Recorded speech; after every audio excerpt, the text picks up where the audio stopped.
Hey guys, today we're out on the range and we're going to be looking at a couple of different size guns and seeing if the difference in the size of the guns makes any difference in recoil.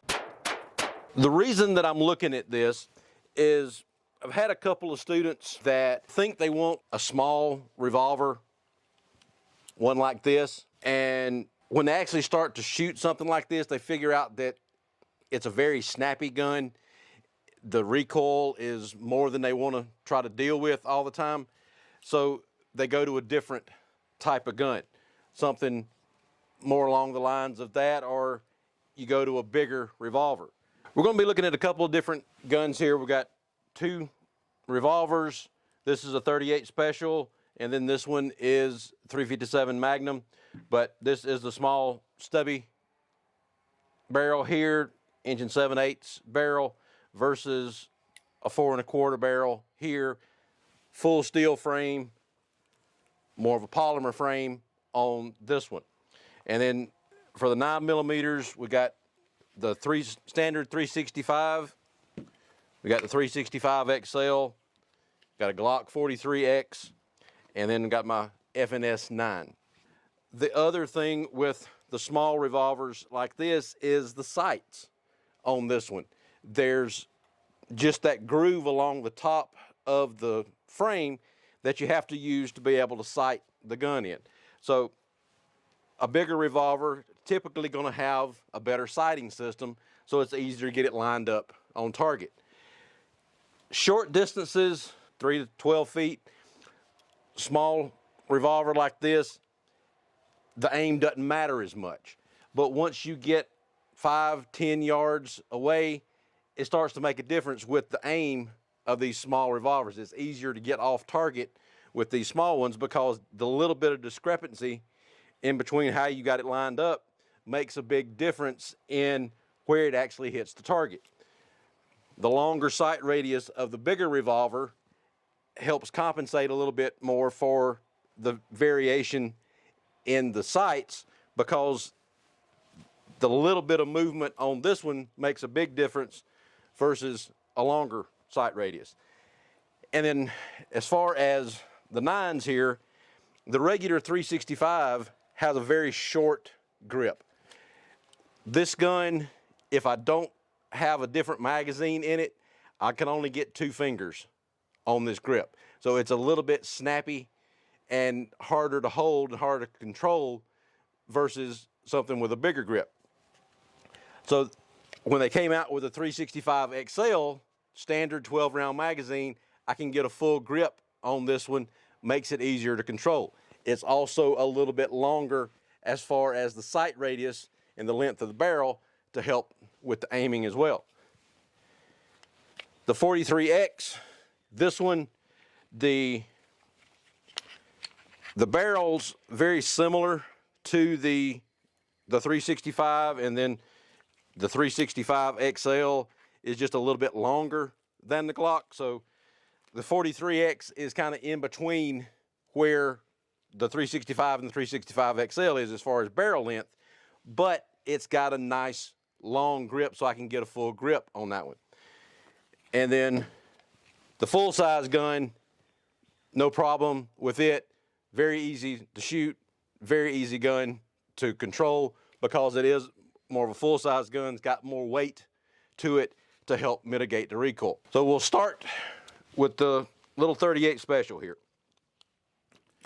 And we're going to be using, this is 132 grain full metal jacket ammo.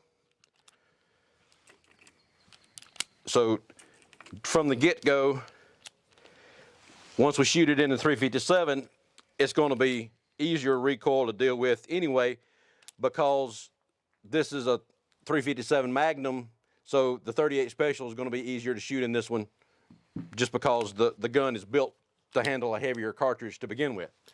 But take a look, see how I'm holding this one. Again, small frame. I can't get all 3 fingers of the right hand on there, and when I bring in the left hand, it's also not able to get all the way on to the grip. So let's shoot this one and watch the the recoil, see how far the gun comes up on this one versus when we switch to the big one.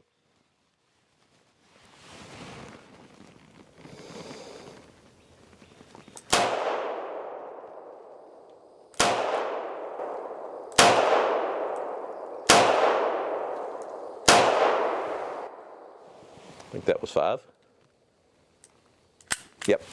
Okay, so with the sights on this one, you've just got that little groove in the back, and the hammer almost gets in the way of the rear sight. So when you're looking down the sights on this one, that little groove, the hammer just about gets in the way of being able to get the rear sight lined up with the front sight. Up and down, I was all over the place. I had one down here and one up here. So not near as consistent as you want to be with any kind of gun that you're going to use for home defense or concealed carry, anything like that. At this particular distance, which is about 10 yards, maybe 7 to 10 yards, it's not as bad with this one. And if you're looking for what they call combat accuracy, it's not bad. That would have stopped somebody coming at me. But put another cylinder through it here and see if I can improve that any. This is the first time I've shot this gun in a while. This gun is the Ruger LCR. So it's a 38 special.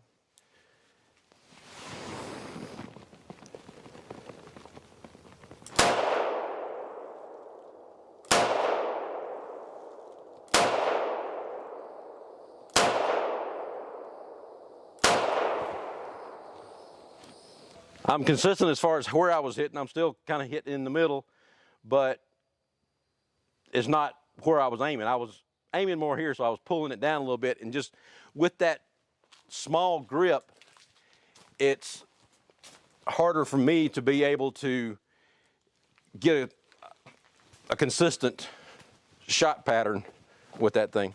So this is the 686 Plus from Smith & Wesson, and this is the 7-shot version versus the 6-shot. That's what the Plus is. I'm gonna aim above the center of the target, so because everything on the small one was below the red center.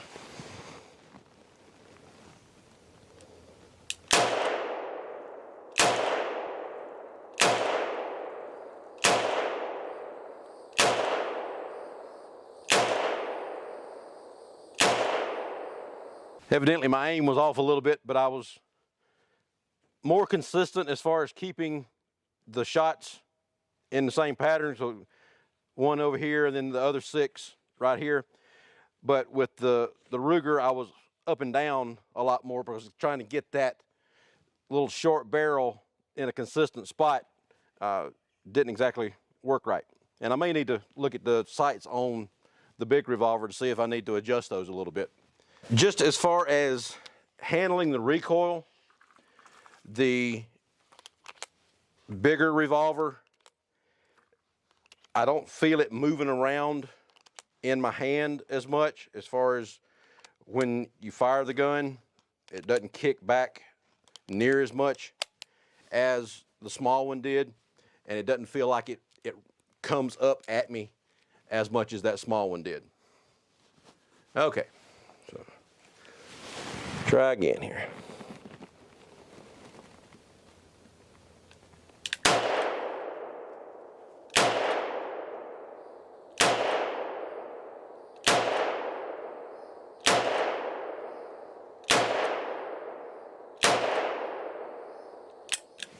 Okay. That pattern was right here. That's the 7 shots that I shot the second time. This is the 7 shots that I shot the first time, and then the 10 from the other revolvers down here. So the grouping is a lot better with the bigger revolver, other than that one little flyer right there. The first group was pretty good. This one, they're spread out that far. It's not as bad left to right, but up and down, it was a huge difference on the smaller revolver versus the bigger revolver. So consistency was a lot better with the bigger revolver because you can control that recoil a lot better with the bigger gun and the heavier gun, because you got the extra weight of that larger frame to be able to help with the recoil. Now, there's always trade-offs with guns depending on the size of it and what you're wanting to do with it. So if you were going to try to conceal carry one of those two guns, the small one, of course, would be the easier one to conceal carry. If you're going to use it for home defense, the bigger one would make more sense because you've got better shot pattern and you can get more consistency with that one easier than trying to control the smaller one. So depending on what you want to do with it is going to make a huge difference on which one you decide to pick. But for a gun that you're going to shoot more often, and if you want to practice with it more, the bigger gun is going to be a lot easier to shoot a longer period of time than that little snappy 2-inch barrel on the 38 Special. So let's look at some of the 9s.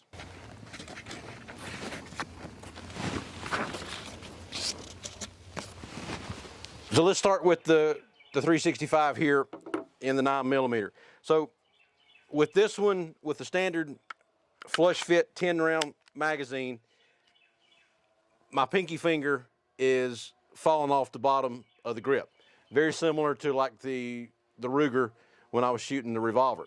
So let's start with this one and see how it does. Now, you've got some options for this gun that you can use a different magazine.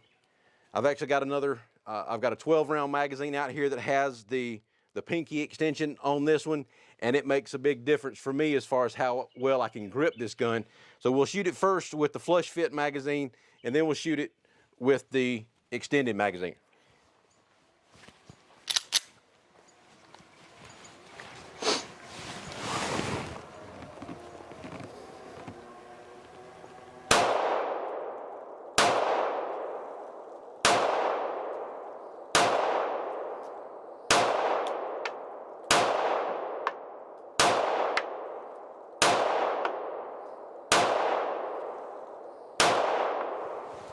The grouping wasn't terrible. I'm more in the center. I'm a little bit left of center, but not terrible. I mean, it's probably about a 6-inch group if you measure from outlier to outlier there, and probably about 4 inches that way. So let's see if putting the longer magazine in there makes any difference for me. So when we put the 12-round magazine in there, I can get the pinky finger on there and I got a full grip on the gun. Still a short barrel, but it is a longer grip. So let's see if that makes any difference for me.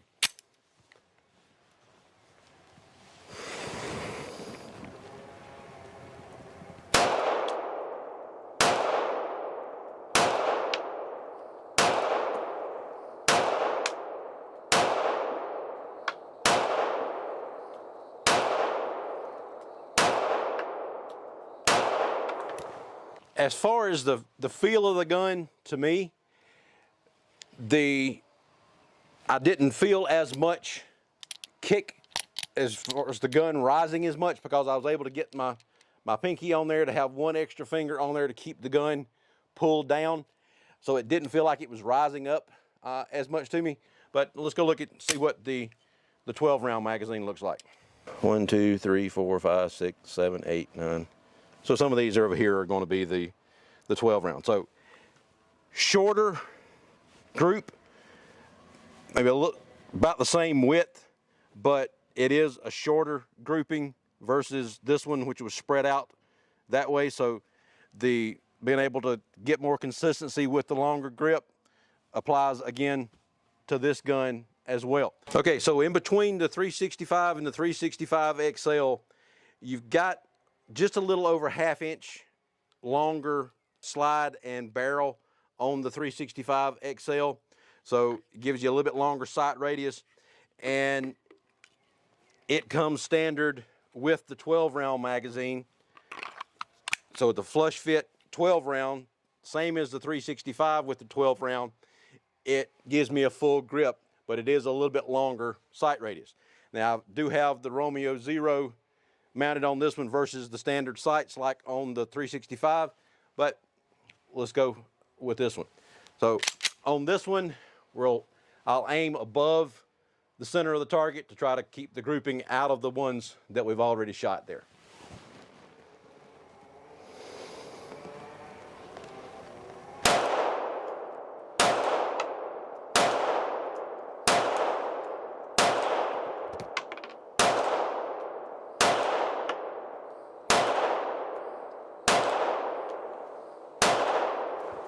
With that one, I was actually spread out more. I've got more concentrated in one area. My main problem with that gun is I have not gotten used to the red dot sight yet on it. I'm still trying to figure out exactly how to use that thing, but for the majority of the shots, they were a little concentrated more in there.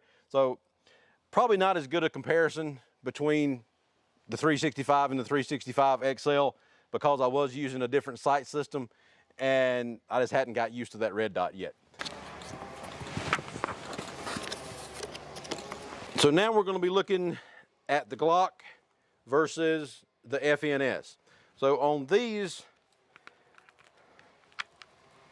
the Glock is smaller as far as the length of the grip and the length of the slide.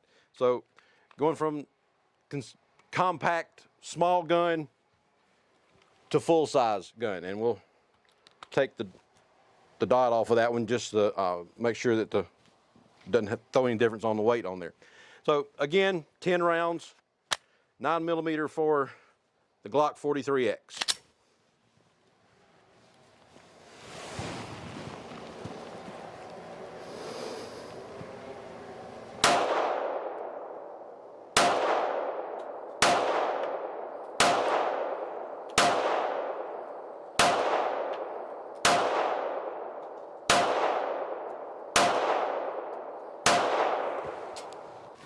Still got about that 6-inch long group and about a 4-inch wide there.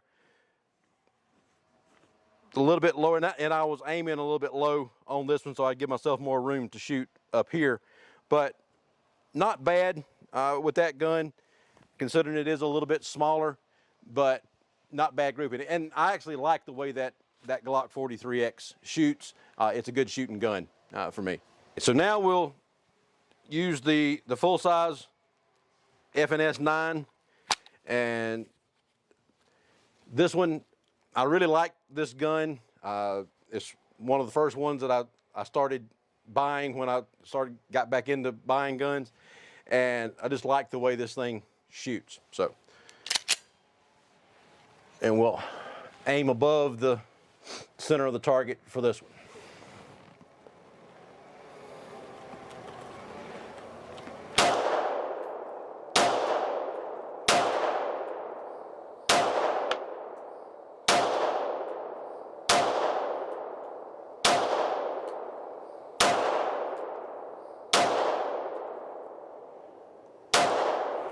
This is the FNS 9 here.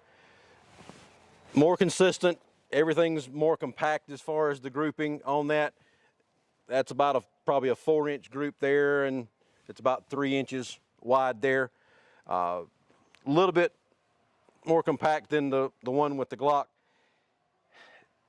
Either one of those would do what you needed it to as far as from this distance stopping anything. The Glock would be easier to conceal, but I have a little better consistency with the FN, but I've also shot it a lot more. Now, some of the other differences between these guns, the size of your hands are going to make a huge difference on which gun works better for you. So just as a comparison, we have my lovely wife's hand here, and then my huge mitt right here. I've got her by at least an inch on the fingers, and we've got our wrists right at the same distance there. So somebody with hands like Carla, then it's going to be easier for her to use the small guns. The bigger gun, she might not be able to get her hand on it as much and get the finger in a position to be able to shoot the gun properly. Bigger grips give her more of a problem because it pushes her hands further away from the trigger, and she doesn't have as good ergonomics when she's trying to shoot the gun repeatedly. Me, I'm just the opposite. If the grip is too small, then it feels like I'm swallowing the gun rather than being able to just get a comfortable grip on the thing.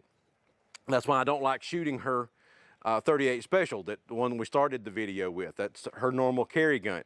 So it's a lot smaller than the gun that I normally carry, which is the P320, and it's got the more full-size grip like the FNS 9. So I like a bigger grip because I've got bigger hands.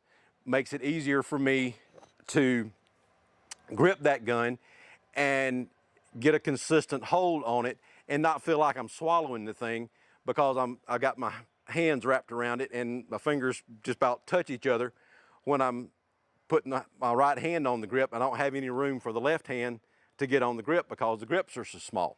Even with the smaller hands, smaller grip, that same recoil that you saw on that 38 Special in my big hand, it's gonna actually hurt somebody with a smaller hand probably more than it does me because I've got a little more mass in my hand to be able to absorb that extra recoil. But somebody with small hands, especially as people get older and they lose some of their grip strength, or they're just it's not as easy for them to absorb any impact with their hands, that 38 Special is going to be a lot harder to shoot consistently because they can't absorb the recoil. The bigger, heavier gun might be harder for them to hold up sometimes just because of the extra weight, but they would be able to pull that trigger and shoot it more consistently because it's absorbing a lot of the recoil versus you having to absorb everything with your hands with that smaller gun. Same way with the small versus the larger semi-autos. You saw it on most of the targets here that when I was shooting a grip that I couldn't get that pinky finger on, I'm spread out more than when I'm able to have a full grip on there and get the gun, keep the gun more where it needs to be able to get it back on target quicker. The smaller guns, I tend to take more time to try to get the gun back lined up just because it is a little bit harder for me to get it back on target. And with that shorter sight radius, I'm wanting to make sure that I'm hitting it like I need to be. So I take a little more time shooting those versus the bigger guns. I tend to shoot those a little bit quicker. If you're trying to decide what gun is right for you, then